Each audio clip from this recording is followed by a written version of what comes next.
Hello students, myself Rakesh Misra. This is very important video lecture for class 12 students.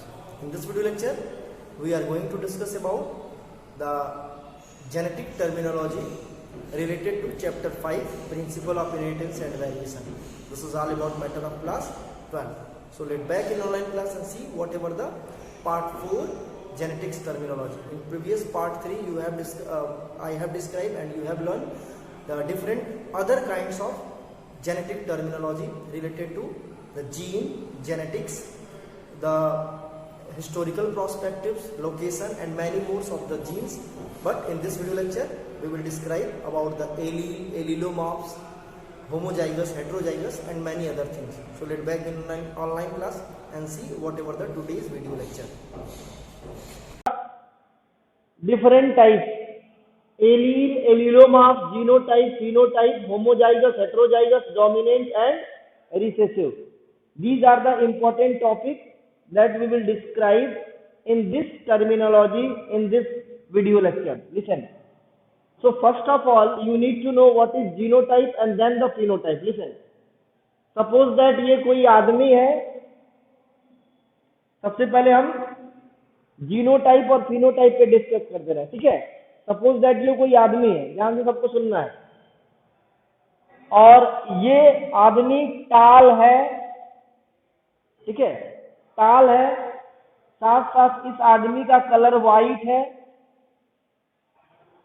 आदमी टाल है और आदमी का कलर वाइट है. अब ये बताओ, अगर कोई आदमी लंबा है तो वो देखने से पता चल जाएगा ना. जैसे मैं यहाँ पे दो आदमी बना रहा हूं, person number a and person number b. दोनों को मैं ऊपर नीचे रखा हूं, फिर भी आप आइडेंटिफाई कर सकते हो कि कौन लंबा है और कौन छोटा है, ठीक है. कौन लंबा है और कौन छोटा, कौन टाल है और कौन ड्वार्फ है. बातें क्लियर हो रही है सबको? ये दोनों में ये तो क्लियर हो जा रहा है कि कौन टाल है और कौन ड्वार्फ है, ठीक है. अब ध्यान देना है, सब लोगों को अच्छे से समझना है, ठीक है. थोड़ा सा मैं और करीब लेके आ जा रहा हूं. हाँ, अब देखो ध्यान से, वीडियो में सारी चीजें क्लियर हो रही हैं. ये आदमी टाल है और ये आदमी ड्वार्फ है, ठीक है. That can be visible, that can be see through your naked eye. This identity, the identity of human being or characteristics of human being that can be seen through the naked eye, that can be visible on the external body appearance is called as phenotype. तो इसको आप लोग देख सकते हो. This is the visible. इसको आप देख सकते हो, आइडेंटिफाई कर सकते हो कौन टाल है कौन ड्वार्फ है. बड़े आसानी से आप सब लोग आइडेंटिफाई कर सकते हो. भाई कोई आदमी टाल है तो वो आदमी टाल है, ठीक है. कोई ड्वार्फ है तो आदमी ड्वार्फ है. बातें क्लियर हो रही है? तो ये आदमी को देख करके ही बता सकते हो, दूर से ही बता सकते हो, काला है, गोरा है, लाल है, पीला है. लेकिन उस आदमी के लिए जो रिस्पॉन्सिबल कैरेक्टर्स है, ये विजिबल कैरेक्टर्स, ठीक है, ये क्या है बॉडी के अंदर, वो कौन सा ऐसा पार्ट है जो इस आदमी को टाल बना दिया, उसको बोलते हैं जीन, ठीक है. वो कहाँ है? इसके सेल में डीएनए है और डीएनए के एक छोटे से सेगमेंट को हम लोग क्या बोलते हैं? जीन, ठीक है. डीएनए के छोटे से सेगमेंट को हम लोग क्या बोलते हैं? जीन. ये जो विजिबल कैरेक्टर्स है जिसको आप लोग आंखों से देख सकते हो, जेनेटिक्स में इसी को फिनोटाइप बोलते हैं. क्या बोलते हैं? फिनोटाइप. ध्यान देना है. So phenotype means nothing. Phenotype means nothing. The visible characters of living being that can be identified through the naked eye. That can be identified through the naked eye called as phenotype. That is also known as traits. Phenotypic traits. ठीक है. अब आते दूसरे हम बात पे कर रहे हैं, जैसे ये फिनोटाइप का एग्जांपल क्या लिखेंगे? टाल, वाइट, ठीक है. इसके लिए क्या लिखेंगे? ड्वार्फ.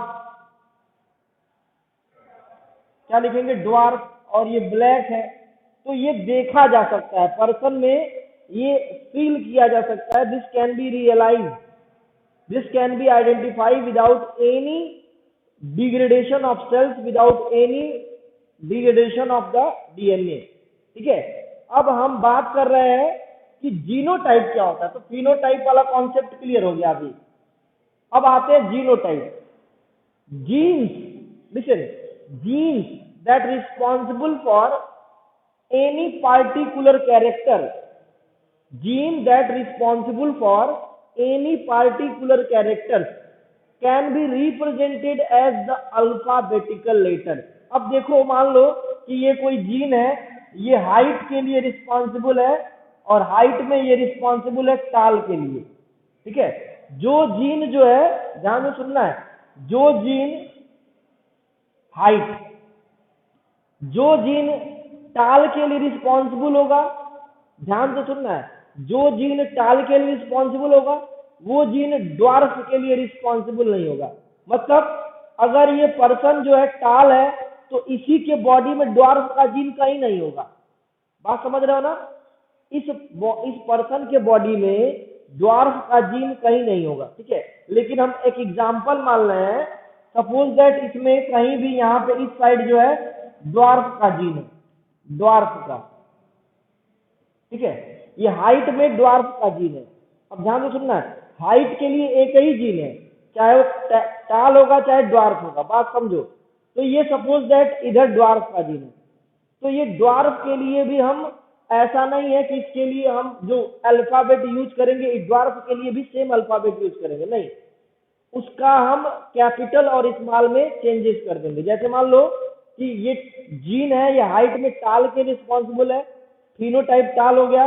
अब जीन को हम कैसे रिप्रेजेंट करेंगे? भाई जीन तो बहुत है, एक जीन जो है हाइट के लिए होता है, एक जो है कलर के लिए होता है। ठीक है, एक लीवर के लिए होगा, एक किडनी के लिए होगा, एक आई में कलर के लिए होगा, एक बाल में कलर के लिए होगा। तो सबके लिए हम अलग अलग रिप्रेजेंटेशन करेंगे। जिस लेटर का यूज हम जीन के लिए कोडिंग के लिए करेंगे, जिस लेटर का यूज हम जीन के कोडिंग के लिए करते हैं, उसको हम लोग क्या बोलते हैं? Genotype. Suppose that we are going to take capital T for tall characters that are located on the DNA, capital T for the genes of tall characters, then capital T will be the genotype. So genotype for tall character will be capital T, that is called as genotype. This will be the genotype. तो genotype को कैसे define करेंगे? Genotype can be defined as the alphabet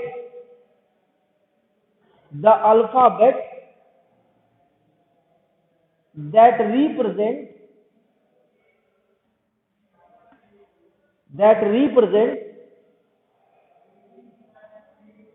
genes of particular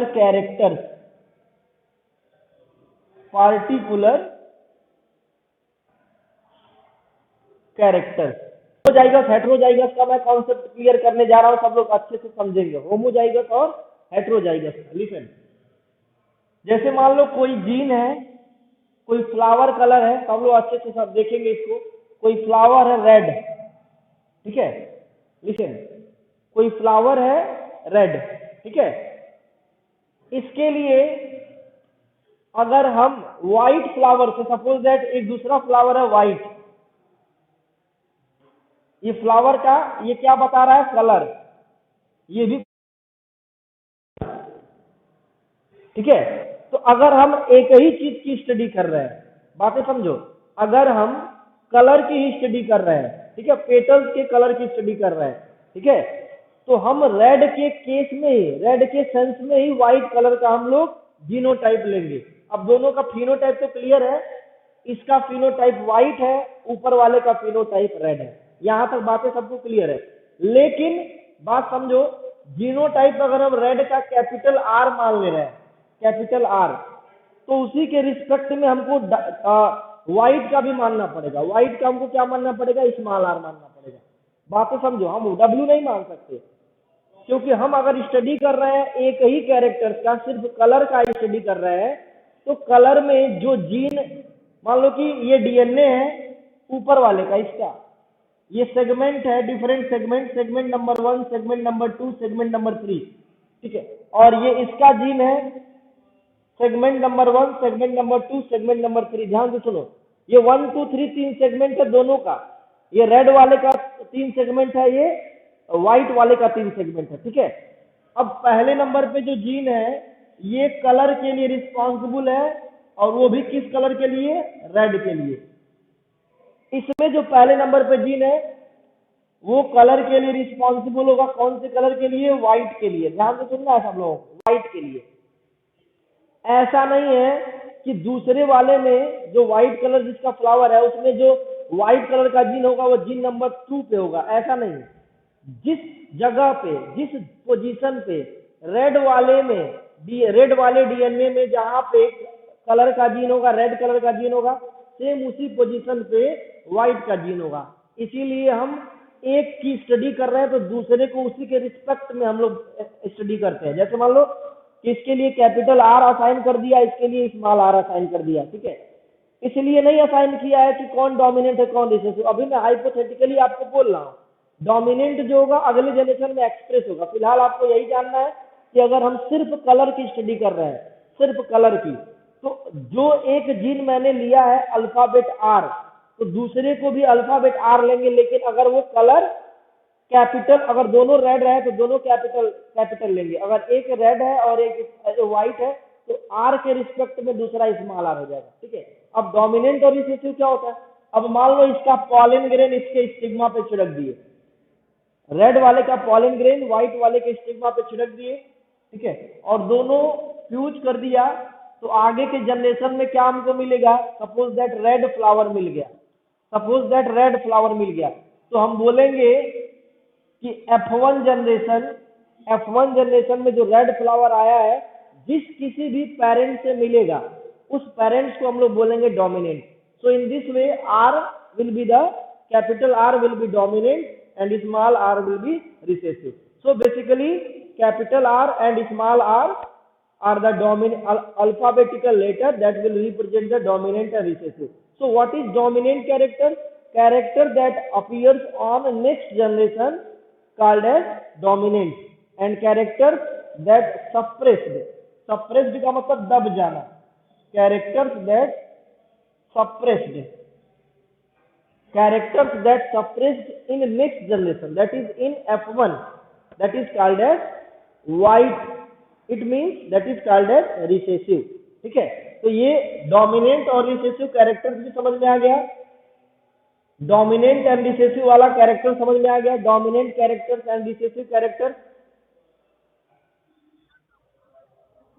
dominant वाला नहीं है, characters that appears just on next generation, characters that appears just on next generation along with another character। जैसे red characters है और white characters है, ठीक है, माने दोनों अलग अलग कैरेक्टर्स होते हैं। एक कैरेक्टर्स होता है जैसे रेड ऊपर है नीचे वाला भी रेड ही होता, तो अगले जनरेशन में रेड होना कोई बड़ी बात नहीं है।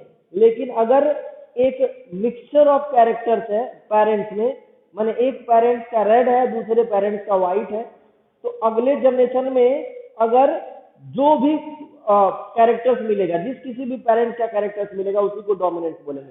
जैसे एक रेड है एक व्हाइट है, अगले में रेड मिल गया तो पेरेंट जो रेड है वही डोमिनेंट होगा, तो उसके लिए हम कैपिटल आर का यूज करेंगे, ठीक है। अगर अगले जनरेशन में व्हाइट मान लो आ जाता, सब लोग ध्यान से सुनेंगे, अगर अगले जनरेशन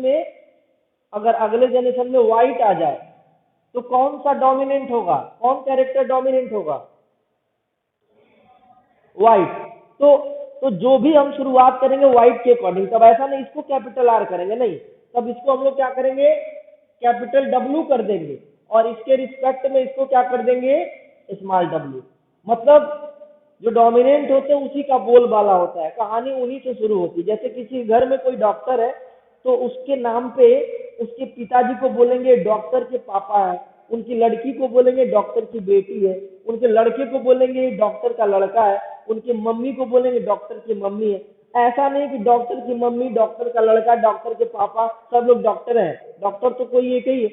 वैसे ही अगर कोई डोमिनेंट जीन होगा तो वहीं से कहानी शुरू होगी।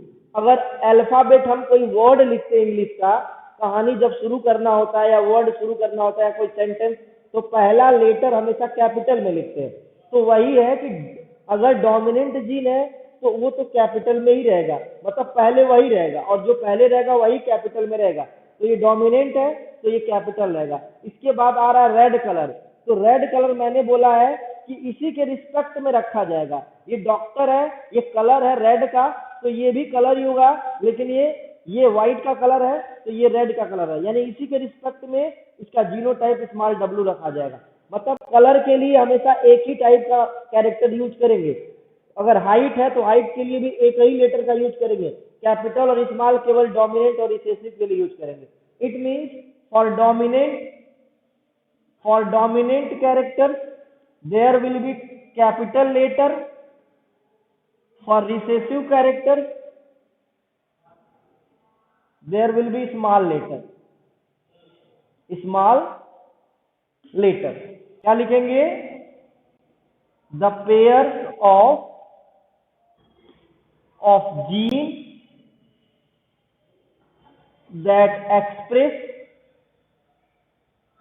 that express in form of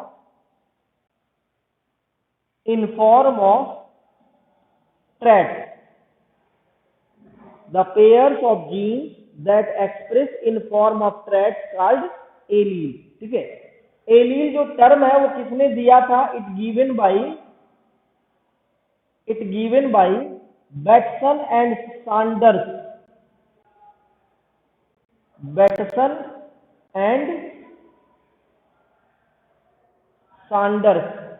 Bateson और सैंडर्स ने दिया था।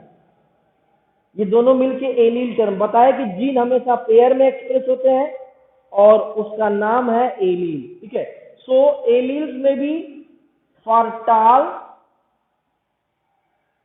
There will be capital T and for dwarf capital T small T. for dwarf small t listen, but for hybrid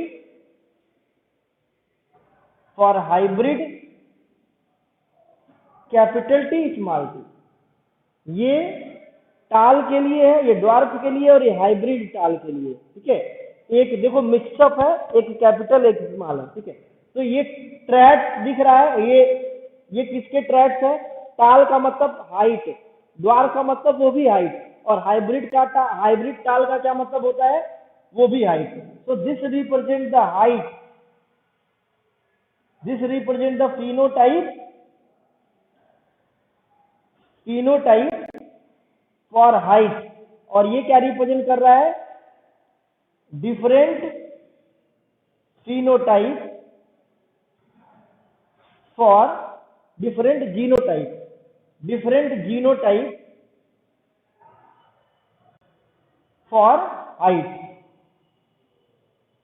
देखो इधर इंपॉर्टेंट बातें मैं बता रहा हूं। इधर के तीनों पॉइंट जो दिख रहे हैं, capital T capital small T capital T small T, this represent the different genotype of the टाल, ड्वार्फ एंड हाइब्रिड टाल, and this represent the different phenotype for tall, dwarf and hybrid. It means this can be seen, this can be not seen. So this different form of genes are known as alleles. इसी को क्या बोलेंगे? Allele. ये अलग अलग जो दिख रहा है इसको कलेक्टिवली बोलेंगे एलील। इसको क्या बोलेंगे? एलील। ठीक है, और इधर के जो दिख रहे हैं मॉर्फोलॉजिकल जो डिफरेंट दिख रहा है, एक टाल है, एक ड्वार्फ है, एक हाइब्रिड टाल है, इसको हम लोग क्या बोलते हैं? एलीलोमॉर्फ। तो एलील के लिए डिफिनीशन ये हो गया, और एलीलोमॉर्फ के लिए क्या हो गया? Different morphological characters due to different alleles. लिख लो कॉपी में, different morphological characters due to different alleles called allelomorph. दोनों के टर्म को ही बैटसन सैंडर्स ने दिया था। बैटसन एंड सैंडर्स, SAU है, SAU सैंडर्स।